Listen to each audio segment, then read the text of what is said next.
Pourquoi 2023 peut tout changer et j'ai même envie de dire doit tout changer.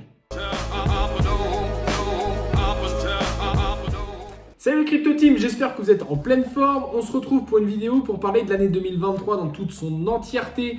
Une année hyper importante sur beaucoup de points et je vais aborder tous ces points dans cette vidéo. En ce début d'année 2023, on est encore en bear market. On voit qu'on a touché un bottom à environ 15 000 $ pour Bitcoin et on voit qu'on a des petits soubresauts sur la suite du marché. Évidemment, il va y avoir du temps avant qu'on repasse vraiment sur un marché haussier. Est-ce que ça sera en 2024? Est-ce que ça sera en 2025? Est-ce que ça sera en 2026? On verra ça, mais l'objectif, c'est d'avoir tous les outils dans notre boîte à outils pour justement être prêt au moment où ça accélère vraiment. Même si les conditions de marché sont largement différentes, on peut assimiler cette année à l'année 2019. Et quand on voit ce qui s'est passé en 2021, beaucoup disaient « Ah, mais si j'étais rentré plus tôt, si j'étais rentré en 2019, j'aurais pu faire encore plus de profit. » Là, 2023 est une année avec pas mal de similitudes, même si je le répète, la macroéconomie est quand même largement différente. Je vais vous parler des narratifs. Les narratifs, qu'est-ce que c'est grossièrement? C'est les thèmes qui vont faire le prochain bull market, le prochain bull run, on va parler comme ça. Et en fait, il va y avoir plusieurs narratifs prioritaires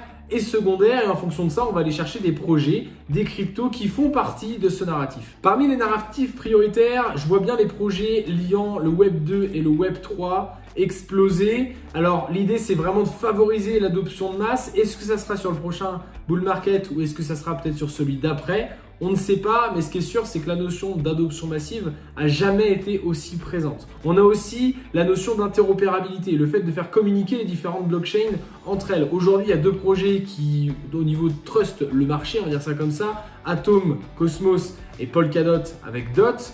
Ils font face à des difficultés techniques importantes. Peut-être qu'il y aurait d'autres projets qui peuvent venir les titiller tout simplement, notamment quand un projet comme Axelar avec sa crypto-monnaie AXL, ça on verra par la suite. L'autre narratif prioritaire pour moi, c'est les solutions de Layer 1, Layer 2, les blockchains tout simplement, pour répondre à ce fameux trilemme des blockchains sur lequel on parle à la notion de scalabilité, le fait d'avoir plein de transactions par seconde, la notion de sécurité et puis la notion de décentralisation, l'objectif de pallier à tout ça. On a des blockchains qui aujourd'hui sont vraiment implantés, évidemment Ethereum en leader là-dessus. On va avoir des Polygon, des Avax et on va avoir des solutions de Layer 2 un peu différentes avec Optimism et Arbitrum. Bref, on a pas mal de choses. Peut-être qu'il y a d'autres projets qui vont aussi arriver par la suite. Je vois derrière deux narratifs que je vais considérer comme secondaires mais importants, ça c'est une certitude. Le premier, c'est la notion de DeFi, de finance décentralisée, notamment pour les institutionnels, parce que je reste persuadé que le prochain bull market va être notamment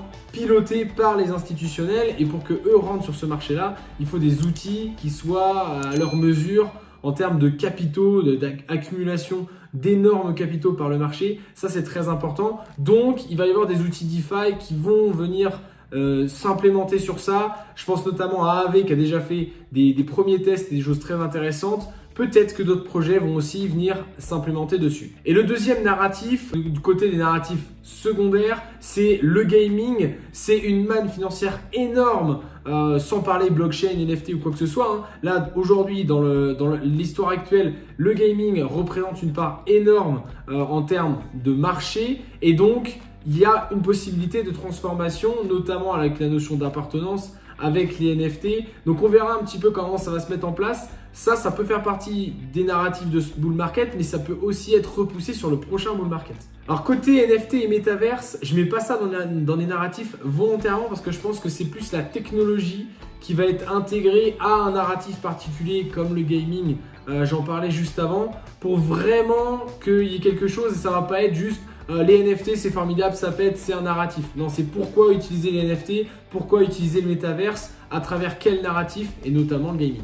Alors 2023 pour moi c'est vraiment pas une année de recherche de profit. Alors si on fait du profit dans cette année-là c'est très bien, mais c'est vraiment une logique d'accumulation de crypto, évidemment d'accumulation de Bitcoin et d'Ethereum en premier lieu, et puis on évite évidemment une surexposition aux altcoins parce que c'est aussi un peu tôt sur ces conditions de marché, mais bon le risque parfois en vaut la chandelle. On a d'ailleurs pu le voir sur le précédent bull market. L'objectif, c'est surtout de se former, d'apprendre, de comprendre ce marché pour avoir vraiment toutes les armes au moment où on aura besoin justement de ces armes. Bref, une année de construction aussi bien dans la tête que dans le portefeuille.